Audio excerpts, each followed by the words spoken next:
Hello, my beautiful people. Hello, is Adriana here. Welcome back to another episode of Perspective Podcast. Is your host Adriana the Marvel, and we are here to dive deep into some incredible journeys of people of all walks of world. And today I have such an honor to have my beautiful friend, and I feel like energy wise. Energy wise, we are here together. I always feel her energy, not just see it, but I feel her energy. And I am excited to have her here. I am nervous, I'm excited. We'll see how this is gonna be. So hey, welcome Yayoi. I'm not gonna butcher your name, so I'll let you to present your name. Yeah. Yayoi Komiyama, is that Yes, correctly? Yes. that's correct. That's correct. You didn't butcher it. Yayoi, she is a dual elite certified neurocoding specialist, and I want to dive that deep into what that means, and certified life transformational strategies. She's been over 20 years experience in the wellness industry, where she was successful helping countless individuals to rewire their brains to cultivate a more healthy relationship with food and with their body. So we have a lot to talk about today. Well, a lot of things to talk about. So welcome, Yayoi. Welcome. It's my Thank you. pleasure and honor to have you here. And I always look up to you. You have such a determination and drivenness to bring some things in this world that people really need, especially in this fast-paced life where people are just, not taking enough care about this vehicle, this meat soup that we have, and we have the only opportunity we have to be in this world, because I believe that we don't get the second chance of having another body. No, I So wish we did. welcome.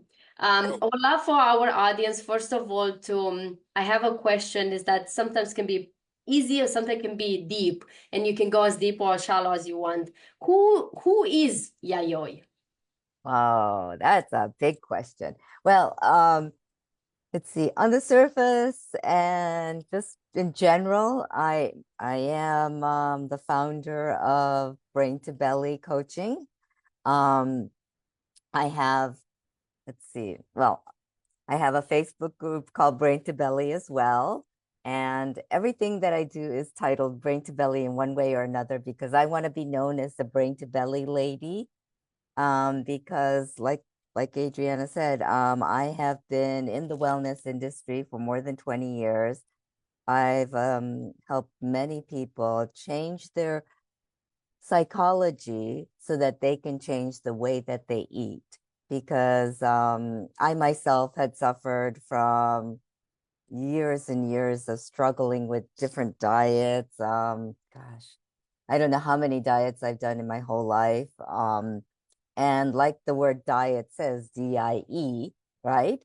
Uh, it was quite painful every time I did it. And it was like, um, gosh, it was such a stress on my body and my psychology right here. And that's when I realized that dieting is not the way to go to change your relationship with food. Um, I see from the get-go, my mother would, whenever I'd cry as a baby, my mother would say, "Oh, let's just feed her. Let's just feed her." So they would give me the bottle, right? And so I associated food with comfort and love from the get-go. So as I got older and I changed environments and things like that, every time that I had an issue or I had a hurt, or, as kids, you do have, little times when you're hurt by other kids or you're hurt by what an adult says, I always turn to food. And that was like my go-to. And that was a pattern that I developed from an early age. And at one point, I was using food to the point that it became like a barrier for me, almost like an armor. I used to call it my fat armor, my armor of fat, because it protected my heart from Yes. people hurting me. And so it served two purposes in that, I could turn to food for comfort. That's what I used to do whenever I felt out of place or if I felt like people weren't accepting me, and that happened a lot for me. And then I would develop this armor of fat to kind of protect myself so that people won't get too near me, or they won't, even if they attack me, I have this armor to protect me, right? And let's see. So why I needed those armors, or that protection, was because I was, let's see, I was born in South Africa, of all places. And then, yeah, of all places, crazy. And then when I was 2 years old, we moved back to Japan for a bit. I'm originally from Japan and I live in the US now, and we stayed there for maybe 6 months before the whole family moved to the US. So from an early age, I was in different environments. So that I was pretty good at adapting, but I do look different than most people. So in Japan, I didn't look that different, but so that was okay. But then in the US, I looked very different. This was in the early 70s. So there weren't, we were in a big city, but still there weren't that many Japanese people like it is now, or foreign people. And so from that time on, I kind of developed these masks, and also the way to protect myself was through food. And people would tease me about the way I looked. And we didn't have a problem with the language, because when you're that young, you just assimilate and you get used to languages. So that wasn't the issue. It was more of the way I looked, and I got teased for that, and dark hair, that type of thing. Yeah. And of course, that was, food was my go-to. And over the years, even within the US, we moved to different cities, and I'd have to start over, get new friends, get used to a new school, this type of thing. And that wasn't too bad when we were in, I was more athletic at that point, so I was more of a tomboy. So it wasn't too bad, but I did still go turn to food. Yeah, I was always climbing trees, playing with the boys, fighting with the boys. That was me. Being a superhero, that was me. Yeah. And so I would, yeah. But then what happened, the major thing, traumatic thing that happened for me was at the age of, I think, 11 or 12, my father decided that we were going to the whole family was going to move back to Japan. Now, I've grown up for most of my life, except for the 6 months I was in Japan, in the US. So this was like, what? You know, and that meant that, my whole life was going to change. And of course, being that young, you have no power to say anything. So you just followed through, and I followed, and we went back to Japan. And that's when I really started having issues with identity. And of course, that's when my real issue with connecting with food for comfort became so strong in my mind that that was the way to get the comfort. And also both my parents had to reassimilate themselves to Japanese culture, so it's a long thing. And so my sister and I were basically kind of left on our own in some ways. My mom would of course help as much as she could, and so I turned a lot to food, and food became a good friend of mine at that point, and it also created that armor. And so I got very, very heavy at one point, and of course I got teased because it was also such a culture shock to be back in Japan when you're at that age, not knowing, not have, I hadn't lived in Japan for most of my life, so I knew I was Japanese, but I associated myself as being American, more or less, right? Yeah. You weren't even used to with that culture. No, no. So it was quite a shock. And then, of course, the school system was totally different. And like I said, I was a tomboy, so I was always in jeans and a t-shirt type of thing. in Japan at the time, many of the girls didn't wear jeans. They were all like skirts and blouses, and it wasn't me at all. And I remember, gosh, I would always wear my jeans and my t-shirts or a shirt or whatever and go to school. And of course, people would be like, she's so strange, blah, blah, blah. And one day I wanted to be like everyone else. So I wore a skirt. And oh my God, it was like everyone's like, oh, she's wearing a skirt. She's wearing a skirt. It was like the biggest thing. I'm like, oh my gosh. And, you become more self-conscious about things like that. And I had such a hard time um, assimilating and getting used to that environment that I just ate and ate. And that gave me comfort. And it took a long time for me to change that. And, I got out of that school and then went to another school where I went to an all-girls Catholic high school, of all places, all-girls Catholic school. So that was another transition. And, girls can be mean, Yeah. just as mean as boys can be, but, Sometimes even worse. sometimes, yeah. So it was kind of hard to get used to that environment. And so I went more and more inwards. And so, I started eating a lot. I mean, a lot. And it was to the point where that was the only comfort I had for a long time. And that's where my journey started with dieting, probably at 12 or 13. That was probably my first diets started then. And I can't keep track of everything I tried to do to lose weight because, I was teased for my size and I'm short. So it didn't help. That didn't help either. So, gosh, it was very, and being in a girls' school, of course, you get teased even more so, I guess. Yeah. And it was a real struggle to learn to change my eating habits. And then that's when I developed the idea that I had to starve myself in order to, look good. Or, yeah. And so it was like dieting. You went from one extreme to another one? Yes, in a lot of ways. I did on many different types of diets. I would lose weight, but it was always like dieting or not dieting, dieting or not dieting. And that was the mentality that I had for the longest time, even until um, I got to college and I was still that mentality. I was either on a diet or I wasn't.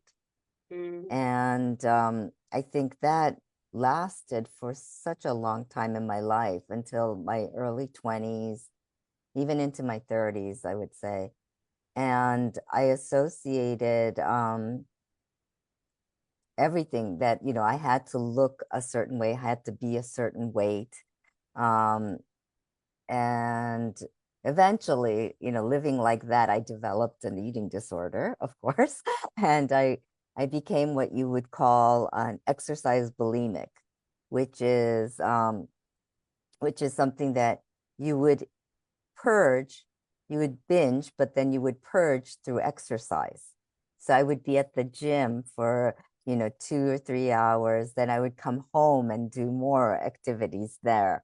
And whatever I ate, I would try to purge it through exercise and figuring, okay, how many more time, how many more minutes do I have to be on the treadmill to burn this many calories because of the extra I ate and things like that. And that was a tough lifestyle. Yeah. Sounds exhausting. It was very exhausting. Not just physically, but psychologically, it was very exhausting. And one time what happened was I actually, because you're exhausted, I actually sprained my ankle and I couldn't do any activity. It was a pretty bad sprain that I couldn't do any activity at all. And I didn't know how I was going to purge all the food that I ate. And that made me realize that, or it didn't, I knew all along I had a problem, but I didn't want to admit it.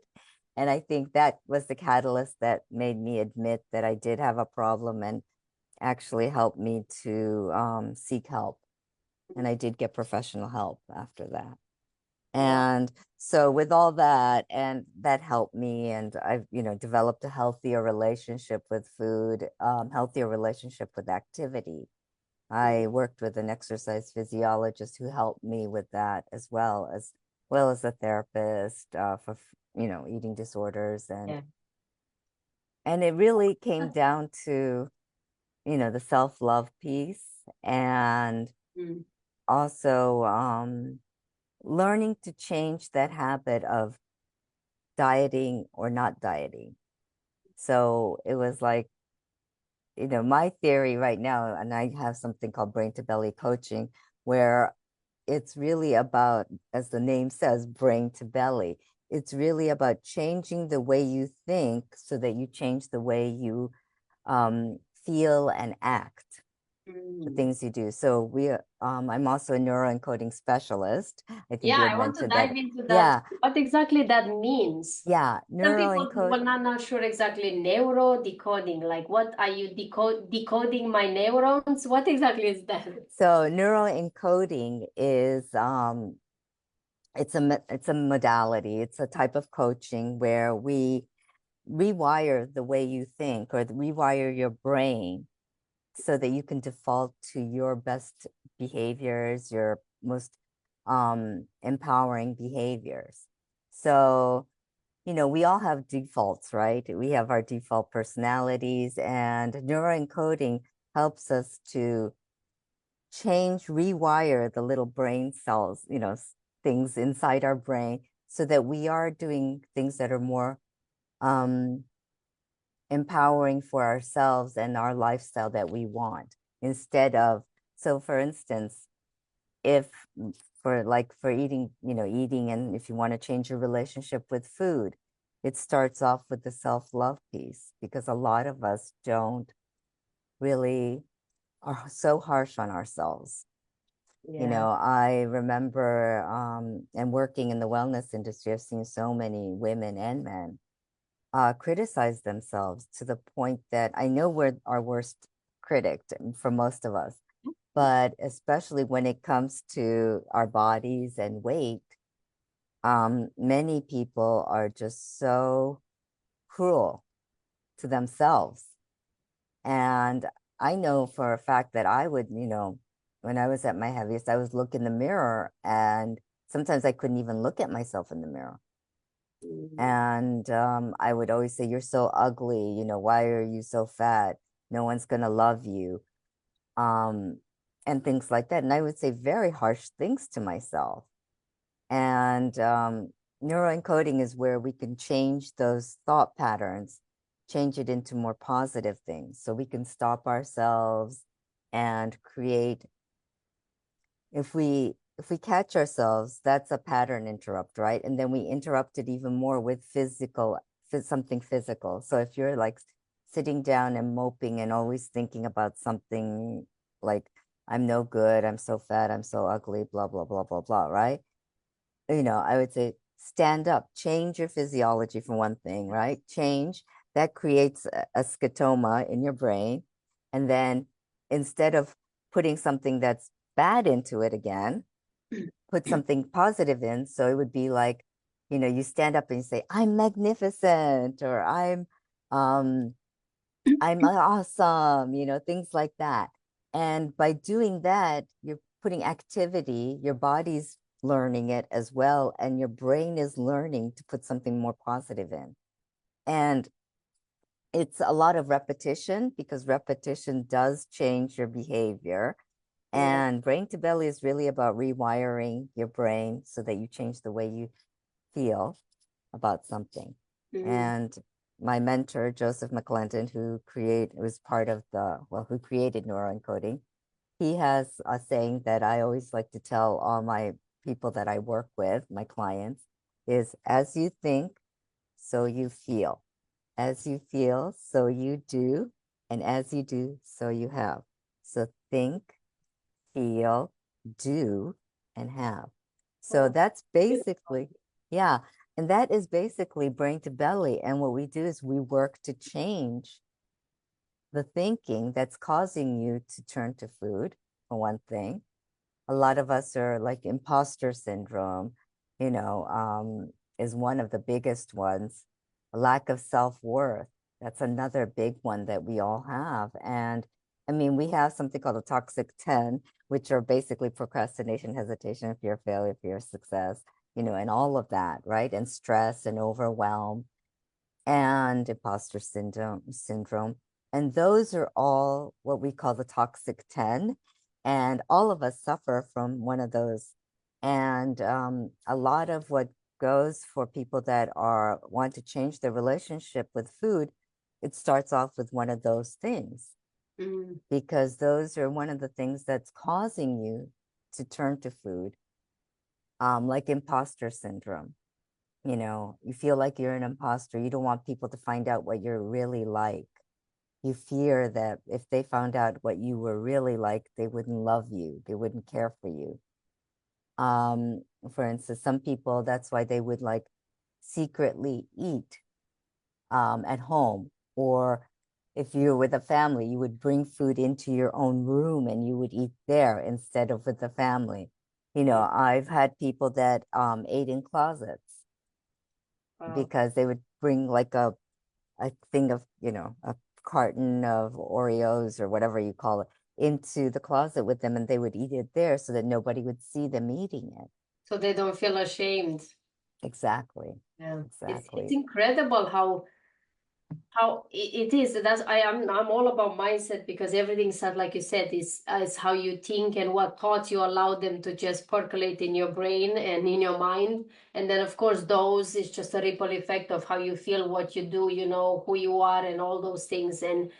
But for you specifically with your story of like, constant change, it's I feel like you had to have something constant, like as a child, you always strive to have something constant, because constancy means safetyness. Yep.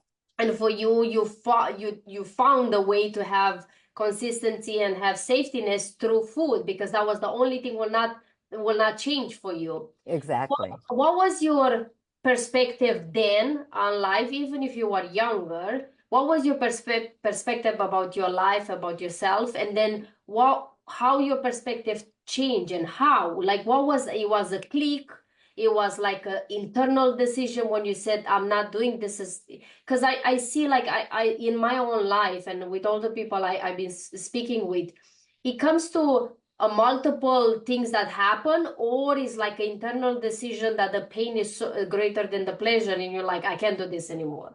Yeah, How is for you? it was the pain. It was the pain, definitely. The pain of living, gosh, it was like, like I said, if you're exercising all the time, you're binging and purging, something's not right.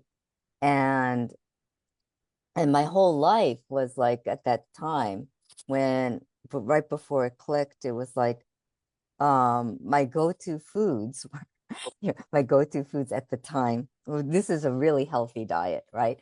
I would always buy Ben and Jerry's Cherry Garcia, little pint ones. And then I would buy a little carton of they were called Teddy Grahams at the time. I don't know if they still have them or not, but they're little crackers or biscuits that are shaped like teddy bears, right? And they had different flavors. They had chocolate chip, and they had vanilla flavor. But I would buy that, the ice cream, and that would be my go-to. And I would kind of like spoon it out and put it in a bowl and eat it together. And then because it was too sweet, I would have a bag of pretzels with me, and I would eat that as salt. So it would be like a repeat of that. And then I would go try to exercise to do that and all of that. And my whole day was about what I was going to eat, where I was going to go to buy the stuff that I wanted.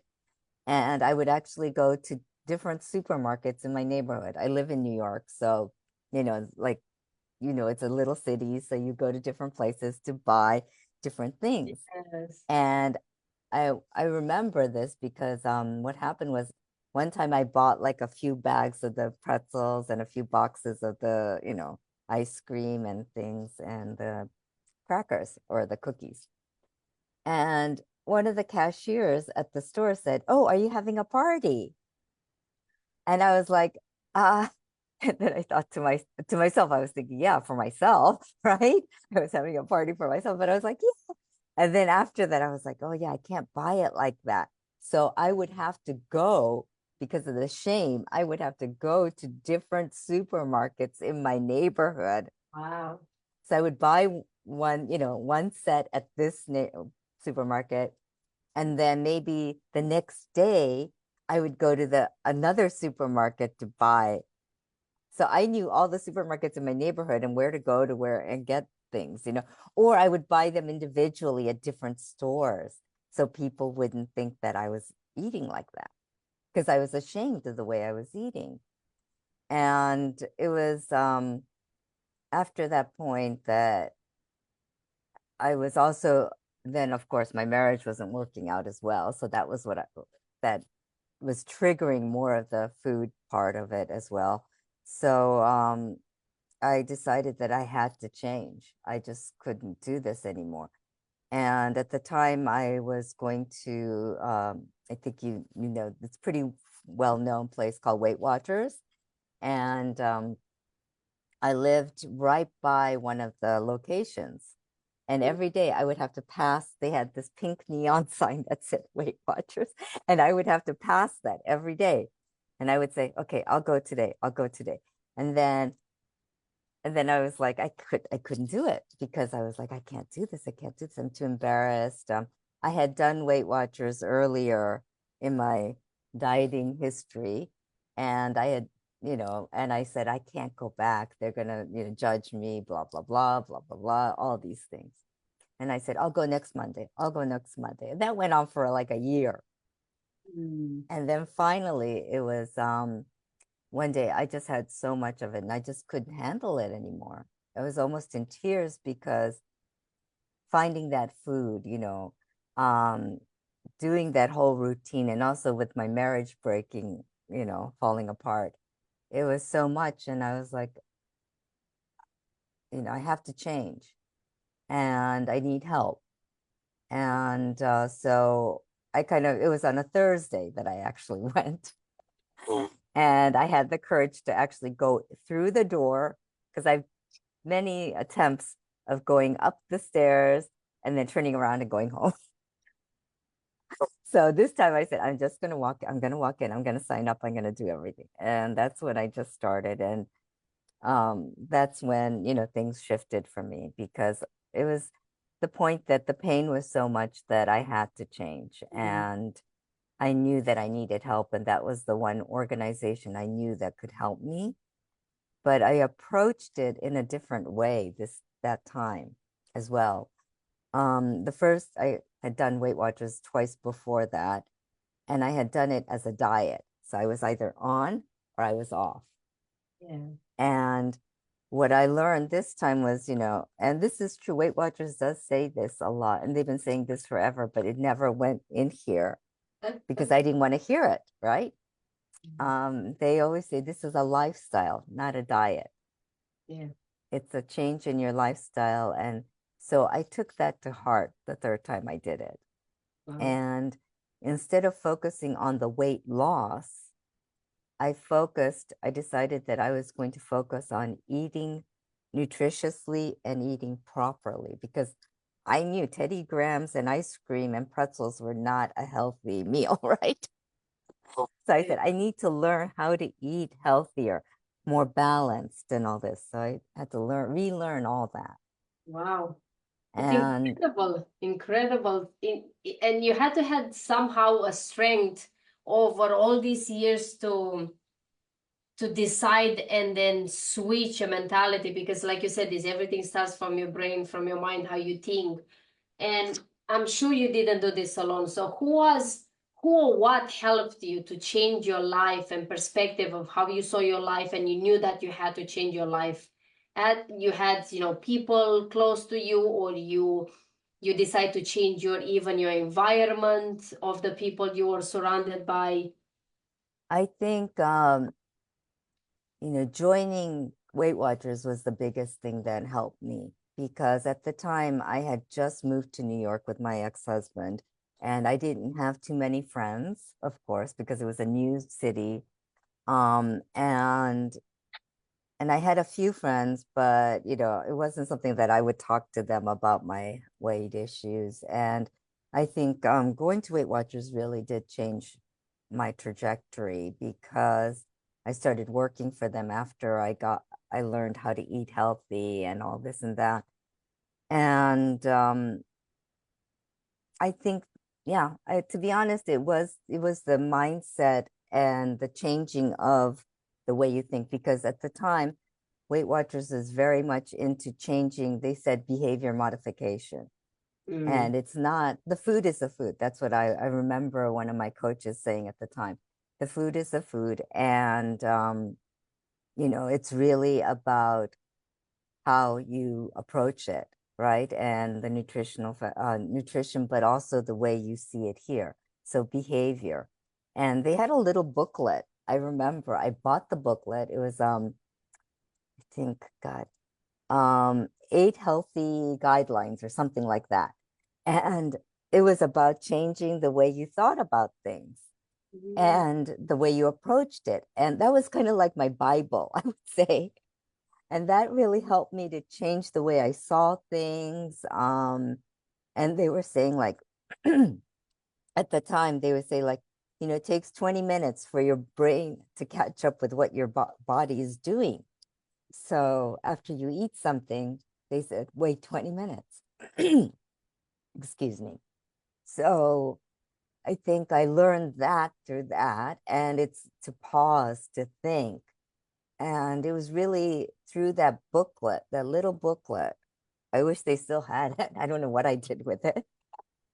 But it was on 8 healthy habits or something like that. And it was changing the way you thought about things. And a lot of their, you know, I don't know if people are familiar with Weight Watchers, but it's really about you go into a group coaching basically situation where a coach does a topic for the day, and then you do Q&A and you talk and whatever. And that really helped me to open up a little bit about myself and to know that there are other people. It was such a safe environment because there were other people just like me that were struggling with the food, and they were in the same type of pain. So it was easier to change that mindset, right? To change the way we approached it. And that was one thing I think, and that really helped me so much over the years. Um, and um, and then I think it was, well, it was also during my when I was going to therapy for my eating disorder that I learned a lot more about self-love and learning to love myself, but it didn't really click that much. I knew about it, but and Weight Watchers helped me to figure it out a little bit more. And I think it was not until COVID, and that was quite recent. So, you know, so I've been at a healthy weight for most of that time. And then just recently at COVID, it just everything, the final piece of the puzzle kind of like went in to create the whole picture. And that's when I really, really learned a lot about self-love and self-care. And I think it was COVID because, you know, it was a time where you were kind of like secluded in your home. Yeah. And I live alone. I have my dog, but that's it. And then I'd go out to walk my dog, and we would see people on the street, you know, and maybe we could talk outside, but that was about it. And it was also about learning about Zoom, and that's when I started. I'd always wanted to attend one of the Tony Robbins events because I wanted to know what it was all about, right? I'm curious. I want to know. So I was like, oh, he's doing an event online. I could do it. So I started there. And that's when I met my mentor, excuse me, Joseph McClendon. And I fell in love with him and the way his energy and everything. And and then I found out that he was doing something called neuroencoding, and he has something called the Neuroencoding Institute. And I was like, I'm gonna join. I want to follow this guy, right? Yeah. And he's the one that taught me, you know, as you think, so you feel. And he also talks about self-love. And that's when it really just everything just clicked. The final piece of the puzzle just clicked in there. And I started doing this thing called the mirror exercise, which is one of the hardest things I've ever done. I'll be honest with you. Yes, it is. And the most Yeah. powerful, the hardest and the most And the most powerful. powerful. Yes. And yeah. And Louise Hayes used to teach this as well. Yeah. Love. Yeah. And I read her book, God, years ago as well. And I couldn't do it at the time. And then when, Joseph mentioned it, I was like, okay, maybe I could do it this time. And he would say, just try it. Give it a week or just do it for 3 days and see if you could do it. And it was kind of like a challenge. So I was like, okay, I'll try it. And at first I couldn't say it, but the mirror exercises, you look in the mirror, you look at yourself in the mirror, look into your eyes, you say your name and say, I love you. And I was like, you got to be kidding me. I can't do this, right? And so at first I was like, I would look at myself and say, oh, right? Like, okay, And I then, did, but yeah. And then, I said, okay, what can I do to kind of make it easier for myself? So I always say, I love you to my dog because, she's like my little girl, right? So I imagined that I was saying that to her and that I was her, say, sit. So I tried practicing. I practiced that, saying it like I would say it to my dog. And then eventually it became easier and easier. And now, I mean, every time I look in the mirror, I look at myself and say, hi, Yayoi, I love you. yeah, practice, But practice is the way to, like with anything, if you're not yes. used to. But what was your, say, through all your transformation that took time and you went up and down and up and down, and then the missing piece was come together. And even like we all know, you and me, it's a constant work. It's never end. It will never end. But what was, say, like the most unexpected lesson you have learned about yourself throughout this journey? Wow, unexpected lesson. Yeah, I think it's really the self-love piece because, we realize how much we say to ourselves to damage ourselves, and I'm also a Dr. Amen University brain health trainer as well. So, your brain doesn't know what's true or false. Everything it hears, it takes in. So when you're always saying to yourself, like, I used to say to myself in the mirror, you're so ugly, no one's going to love you. My brain is going to believe that. And that's going to be my belief system. And that creates the belief, creates who I am, right? Yeah. And of course, your brain, you also have electromagnetic, electricity running through you. Yeah. And the brain is that energy. And when you say negative things about you, you can feel the energy just pulling you down. When you really think of those words or those harsh words that you say to yourself. Like I would never, if let's say my best friend, was wearing a pair of pants and she said, do I look fat in these? And I would say, well, I would say, no, they look great on you. Or if it didn't suit them, I said, maybe something different would be better, right? But like to yourself, you would be like, look at you. You can't even get into those pants. Or, you would say harsh things, like things that you would be like, what? Could you say that to your best friend? And I couldn't, right? But I would be saying it to myself. Like, you can't even button this up and you're still going to try to get into it. You're such a loser, blah, blah, blah, blah, blah, blah, right? Yeah. And I think that was changing that mentality and those brain waves to put in more positive thoughts instead of, so to rewire it. Yeah. And, when you do a pattern interrupt, when you say something and you pattern interrupt, it creates a scotoma, it creates a little space. And then in that space, if you put something in that's positive, it'll take that instead of what you put in that's negative. Because our habit, if we go to our old habits, would be to put something in negative, right? you're a loser, no one's going to love you, blah, blah, blah, blah, blah, blah. But if you say instead, if you make a conscious effort to say, I'm beautiful, or if you make a conscious effort, if you even can't say that, to say, I'm okay, I'm okay. Start somewhere. Yeah, Start it's somewhere. something. Yeah. And and I did actually start off like that because I couldn't say I'm beautiful or, whatever. I would say, yeah, you're okay. You're pretty good, but it's really to change that thinking pattern and to rewire those by creating that space, that pattern interrupt, and putting in something positive. So it sounds simple, but it really takes effort and consciousness to do it. And I think that was what really changed me, is that effort and that consciousness to change that, the awareness and surrounding yourself. This is something Tony Robbins always used to say, and also my mentor as well.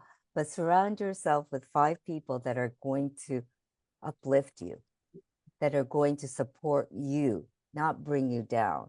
Yeah. So I changed my environment. I changed my friends, the people that were bringing me down. Well, that's also, back then, I also got divorced, and that helped a lot too.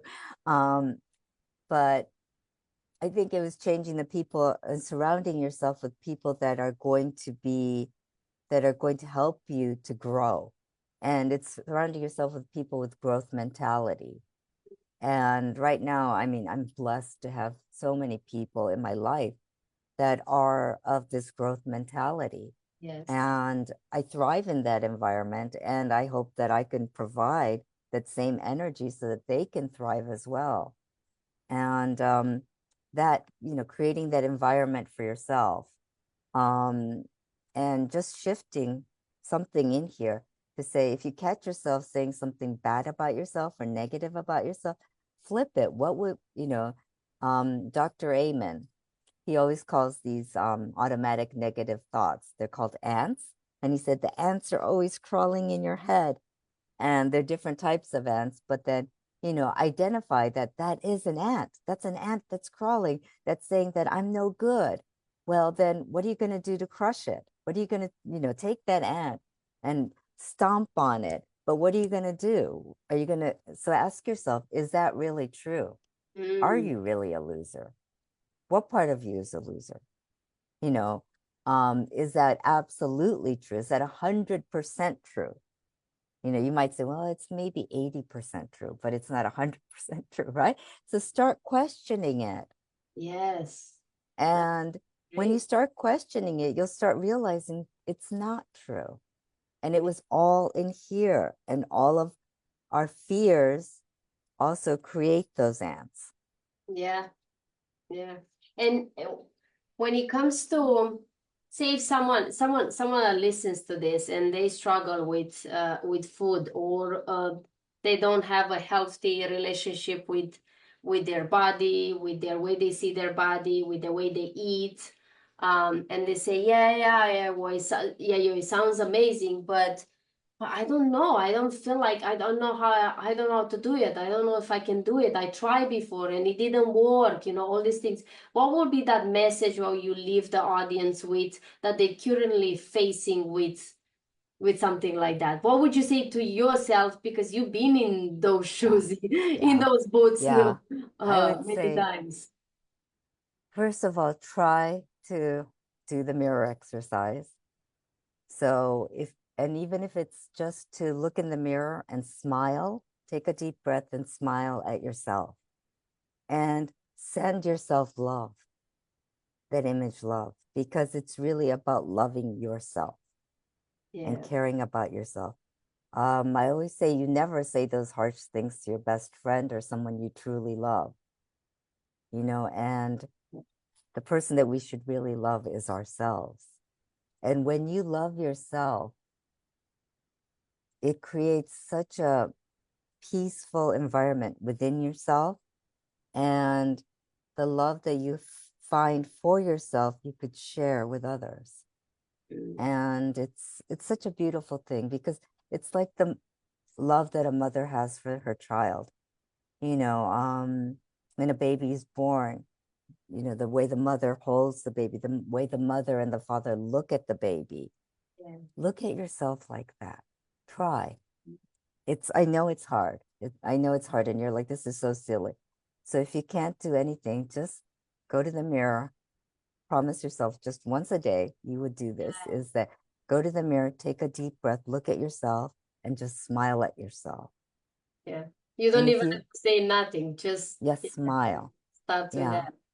Yeah, give yourself a smile. Yeah. Because and also I think also is to connect with you, because it's who else can help you than someone like you that already been through their journey. And most definitely people that go through this then hear this and say, I resonate with this, and I've been struggling or battling this for so many years. And we know it's, you know, we can't hide from this obesity and health issues because of overeating, and we were society, a world of overeaters, because emotional eating and so many other things, plus the food that is happening isn't we have access to it is not the healthiest one. So yes, excuses are, but in the same time you can always find ways. If you like, you are a living proof that you did it, and it's no excuse for other people to say, yeah, but it's a choice, like you said. It's a choice. It's totally a choice. Yeah, and we always have that choice. We just don't, you know, want to believe it or don't want to look at it. And it's facing that truth. And, you know, as my mentor says, you know, there aren't any fearless people, but there are people that fear less. And to fear less, you have to change what's here, the way you think. It was beautiful.